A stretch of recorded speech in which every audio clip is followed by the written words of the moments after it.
महादेवी वर्मा के संस्मरणों की पोटली से नीलू की कथा नामक संस्मरण सलैया साहित्य संसार में आपके सम्मानार्थ प्रस्तुत है। नीलू की कथा। नीलू की कथा उसकी माँ की कथा से इस प्रकार जुड़ी है कि एक के बिना दूसरे की कथा अपूर्ण रह जाती है। उसकी अल्सेशियन माँ लूसी के नाम से पुकारी जाती थी। हिरणी के समान वेगवती, सांचे में ढली हुई देह, जिस पर काला आभास देने वाला भूरे पीले रोम, बुद्धिमानी का पता देने वाली काली पर छोटी आँखें, सहज खड़े कान और सघन रोएंदार तथा पिछले पैरों के टखनों को छूने वाली पूँछ, सब कुछ उसे राजसी विशेषता देते थे। थी भी तो वह सामान्य कुत्तों से भिन्न। उत्तरायण में जो पगडंडी दो पहाड़ियों के बीच से मोटर मार्ग तक जाती थी, उसके अंत में मोटर स्टॉप पर ही एक दुकान थी जिससे आवश्यक खाद्य सामग्री प्राप्त हो सकती थी। शीतकाल में यह रास्ता बर्फ से ढक जाता था। तब दुकान तक पहुंचने में असमर्थ उत्तरायण के निवासी लूसी के गले में रुपए और सामग्री की सूची के साथ एक बड़ा थैला या चादर बांधकर उसे सामान लाने के लिए भेज देते थे। बर्फ में मार्ग बना लेने की सहज चेतना के कारण वह सारी रुकावटों को पार कर दुकान पर पहुंच जाती। दुकानदार उसके गले से कपड़ा खोलकर रुपए सूची याद लेने के उपरांत सामान की गठरी उसे के गले या पीठ में बांध देता और लूसी सारे बोझ के साथ बर्फीला मार्ग पर पार करती हुई सकुशल लौट आती। किसी किसी दिन तो उसे कई कई बार आना जाना पड़ता था, पर लूसी को सामान मंगवाने वालों के भुलक्कड़पन से कभी कोई शिकायत नहीं रही। गले में कपड़ा बांधते ही वह तीर की तरह दुकान की दिशा में चल देती। एक दिन अधिक ऊंचाई पर बसे किसी पर्वतीय गांव से बर्फ में भटकता हुआ एक भूटिया कुत्ता दुकान पर आ गया और लूसी से उसकी मैत्री हो गई। उन्हीं सर्दियों में लूसी ने 2 बच्चों को जन्म दिया, किंतु उनमें से एक तो शीत के कारण मर गया और दूसरा उस ठिठुरने वाले परवरिश से और परिवेश से जूझने लगा। 4-5 दिन के बच्चे को छोड़कर लूसी फिर दुकान तक आने जाने लगी थी।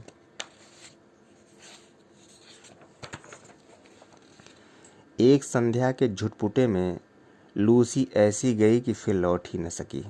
शीतकाल में घ्राण शक्ति में कुछ कुंठित हो जाने के कारण कुत्ते लकड़बग्घे के आने की गंध पाने में असमर्थ रहते थे और उनके अनायास आहार बन जाते हैं। लूसी के साथ भी ऐसा ही कुछ हुआ था। लूसी के सभी रोए, परंतु जिसे सबसे अधिक रोना चाहिए वह बच्चा तो कुछ जानता ही न था। एक दिन पहले ही उसकी आंखें खुली थी, अतः माँ से अधिक वह दूध के अभाव में शोर मचाने लगा। दुग्ध चूर्ण से दूध बनाकर उसे पिलाया जाता, पर रजाई में भी वह माँ के पेट की उष्णता खोजता और न पाने पर रोता चिल्लाता रहता।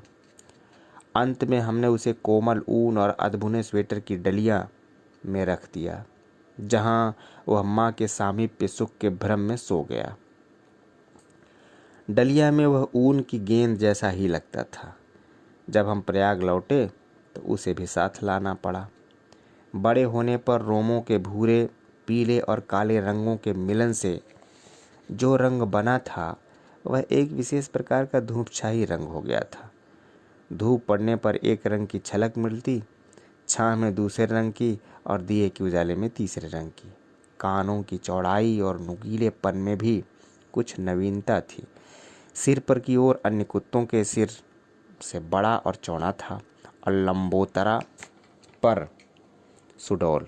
पूंछ अल्सेशियन कुत्ते के पैरों के समान लंबे, पर पंजे भूटिये के समान मजबूत, चौड़े और मुड़े हुए। नाखूनों से युक्त थे। उन गोल और काली कोर वाली आँखों का रंग शहद के रंग के समान था, जो धूप में तरल और सुनहरा हो जाता था और छाया में जमे हुए मधु सा पारदर्शी लगता था। आकृति की विशेषता के साथ उसके बल और स्वभाव में भी विशेषता थी। ऊंची दीवार थी, वह एक छलांग में पार कर लेता था।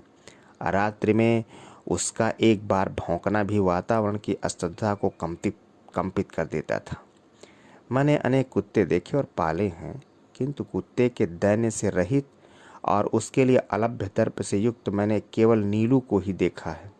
उसके प्रिय से प्रिय खाद्य को भी यदि अवज्ञा के साथ फेंक करके दिया जाता तो वह उसकी ओर देखता तक भी नहीं था। खाना तो दूर की बात थी, यदि उसे किसी बात पर झिड़क भी दिया जाता तो बिना बनाए वह मेरे सामने ही न आता था। विगत 12 वर्षों से उसका बैठने का स्थान मेरे घर का बाहरी बरामदा ही रहा, जिसकी ऊपरी सीढ़ी पर बैठकर वह प्रत्येक आने जाने वाले का निरीक्षण करता रहता था। मुझसे मिलने वालों में वह प्रायः सबको पहचानता था।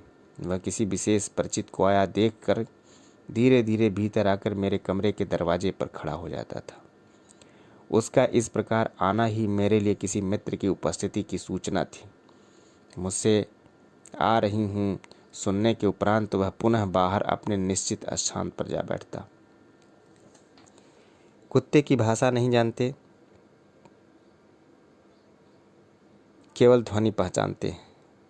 नीलू का ध्वनि ज्ञान इतना विस्तृत और गहरा था कि उससे कुछ कहना भाषा जानने वाले मनुष्य से बात करने के समान हो जाता था।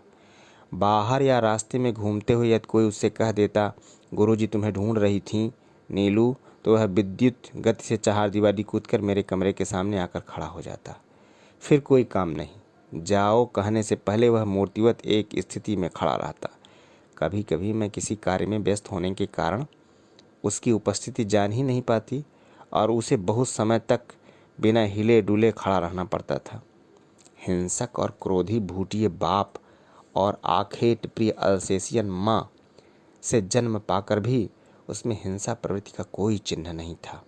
13 वर्ष के जीवन में भी उसे किसी पशु पक्षी पर झपटते या उसे बाहर नहीं देखा गया। उसका यह स्वभाव मेरे लिए ही नहीं, सब देखने वालों के लिए भी आश्चर्य का विषय था। मेरे बंगले के रोशनदानों में प्रायः गौरैया तिनकों से घोंसला बना लेती थी। मुझे उसके प्रेम पूर्वक बनाए हुए घोंसले उजाड़ना अच्छा नहीं लगता। कालांतर से उनमें अंडों और पक्षी शावकों की सृष्टि बस जाती थी। कुछ कुछ अंकुर जैसे पंख निकलते ही वे पक्षी शावक उड़ने में असफल प्रयास में रोशनदानों के नीचे गिरने लगते थे। इन दिनों नीलू उनके सतर्क पहरेदार का कर्तव्य संभाल लेता था। उसके भय से कोई भी कुत्ता बिल्ला उन नादान उड़ने गिरने वालों को हानि पहुंचाने का साहस नहीं कर पाता था। कभी कभी बहुत छोटे छोटे पक्षी शावकों को पुनः घोंसले में रखवाने के लिए वह उन्हें हौले से मुख में दबाकर मेरे पास ले आता था। जब तक रोशनदान में सीढ़ी लगवाकर मैं उस बच्चे को घोंसले में पहुंचाने की व्यवस्था न कर लेती, तब तक वह या तो बड़ी कोमलता से उसे मुंह में दबाए खड़ा रहता या मेरे हाथ में देकर प्रतीक्षा की मुद्रा में देखता रहता। सवेरे नियमानुसार जब मैं सारे मोर खरगोश आदि को दाना देने निकलती, तब वह चाहे जाड़ा हो चाहे बरसात मुझे दरवाजे पर ही मिलता और मेरे साथ साथ ही घूमता। पक्षियों के कक्ष में 2 फुट ऊंची दीवार पर जाली लगी हुई थी। नीलू दीवार पर दोनों पंजे रख कर खड़ा हो जाता और अपनी गोल गोल आंखें घुमाकर प्रत्येक कक्ष और उसमें रहने वालों का निरीक्षण करता रहता। सबके सो जाने पर वह गर्मियों में बाहर लान में और सर्दियों में बरामदे में सख्त तख्त पर बैठकर पहरेदारी का कार्य करता। रात में कई कई बार वह पूरे कंपाउंड का और पशु पक्षियों के घर का चक्कर लगाया करता। खरगोश धरती के भीतर सुरंग जैसे लंबे और दोनों ओर द्वार वाले बिल खोद लेते हैं। एक रात मेरे खरगोश बिल खोदते खोदते पड़ोस के दूसरे कंपाउंड में जा निकले। उनमें से कई जो इस अभियान में अगुआ थे, जंगल बिल्ले द्वारा मार दिए गए। अतः एक के पीछे एक निकलते हुए खरगोशों में सभी को बिल्ले का आहार बन जाना पड़ता। किंतु उनके सौभाग्य से नीलू ने संभवतः पत्तियों की सरसराहट से सजग होकर चाहार दीवारी के पार देखा होगा और उसने खरगोश के संकट को पहचान लिया होगा। उसके कूद कर दूसरी ओर पहुँचते ही बिल्ला तो भाग गया, परंतु खरगोशों को बाहर निकलने से रोकने के लिए वह रात भर ओस से भीगता हुआ सुरंग के द्वार पर खड़ा रहा। यह परोपकार नीलू के लिए बहुत महंगा पड़ा, क्योंकि उसे सर्दी लगने से न्यूमोनिया हो गया और कई दिनों तक इंजेक्शन, दवा आदि का कष्ट झेलना पड़ा। और वह शांत भाव से कड़वी दवा भी पी लेता था और सुई भी लगवा लेता था। एक बार मोटर दुर्घटना में घायल हो जाने पर मुझे मार्ग से ही अस्पताल जाना पड़ा।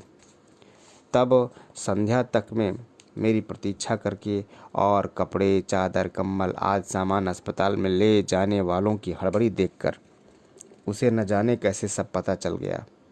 सब उसकी उदासी देखकर हैरान थे। जब 3 दिन तक उसने कुछ न खाया न पिया, तब डॉक्टर से अनुमति लेकर उसे अस्पताल लाया गया। मुझे अच्छी तरह चारों ओर घूमकर देखने के बाद वह मेरे सामने ही ज़मीन पर बैठ गया। तब से हर दूसरे दिन अस्पताल न ले आने पर वह अनशन आरंभ कर देता, इसलिए अस्पताल में भी वह नियमित रूप से मिलने आने वालों में गिना जाने लगा तथा डॉक्टर, नर्स सभी से परिचित हो गया।